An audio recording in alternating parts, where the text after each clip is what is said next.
In this podcast episode, Ben Shapiro delves into various topics, including the controversial acceptance of white South African refugees, President Trump's Middle East trip, and significant economic developments. The episode opens with Shapiro addressing the uproar surrounding the Trump administration's decision to grant refugee status to Afrikaners, white South Africans facing discrimination and violence in their home country. This decision has sparked outrage among leftist commentators and media outlets who question why these refugees are being prioritized over others, such as Afghan refugees. Shapiro explains that the Trump administration's move to accept white South African refugees stems from claims of systemic discrimination against them, including violence and job denial based on race. He cites reports indicating that many white farmers in South Africa have been targeted in violent attacks, which Trump has characterized as a form of genocide.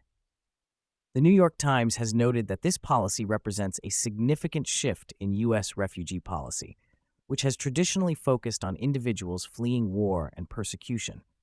The left's reaction to this policy has been one of disbelief, as they struggle to reconcile the idea of white refugees with their narrative that only marginalized groups deserve asylum.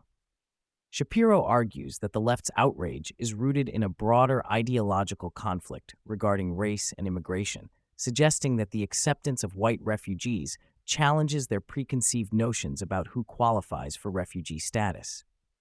To provide context, Shapiro discusses the historical presence of Afrikaners in South Africa, tracing their roots back to the 17th century when the Dutch East India Company established a settlement at the Cape of Good Hope. He outlines the complex history of racial dynamics in South Africa, including the rise of apartheid and the eventual transition to a democratic government led by Nelson Mandela. However, Shapiro emphasizes that the narrative surrounding post-apartheid South Africa often overlooks the ongoing challenges faced by white South Africans, including increasing violence and discrimination. Shapiro highlights the recent legislative changes in South Africa that allow for land expropriation without compensation, which disproportionately affects white landowners. He argues that these developments contribute to a climate of fear among white South Africans, making the refugee program a necessary option for those seeking safety and stability. Shapiro transitions to discussing President Trump's recent trip to the Middle East, where he aims to strengthen economic ties with Saudi Arabia and other Gulf states. He notes that Trump is accompanied by a delegation of business and tech leaders, signaling a focus on investment and economic collaboration. Shapiro expresses optimism about the potential for increased American investment in the region, but he also raises concerns about the concessions that may accompany such deals. The podcast also touches on the broader economic landscape, with Shapiro highlighting positive news regarding the stock market and recent trade agreements.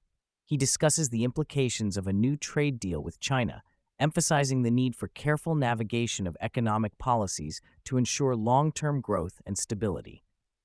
Shapiro critiques the notion that the U.S. can simply return to pre-trade war conditions, arguing that the current economic environment requires a more nuanced approach. As the conversation shifts back to the refugee program, Shapiro emphasizes the importance of understanding the motivations behind the acceptance of white South African refugees. He argues that their ability to assimilate into American society is a key factor in their acceptance, as they share cultural and linguistic ties with the U.S. This perspective contrasts sharply with the left's narrative, which often frames immigration through a lens of racial guilt and reparative justice. Shapiro also addresses the backlash from various organizations, including the Episcopal Church, which has withdrawn from refugee resettlement programs in response to the acceptance of white refugees. He questions the rationale behind this decision, suggesting that it reflects a broader ideological commitment to racial justice that may overlook the realities faced by individuals in need of refuge.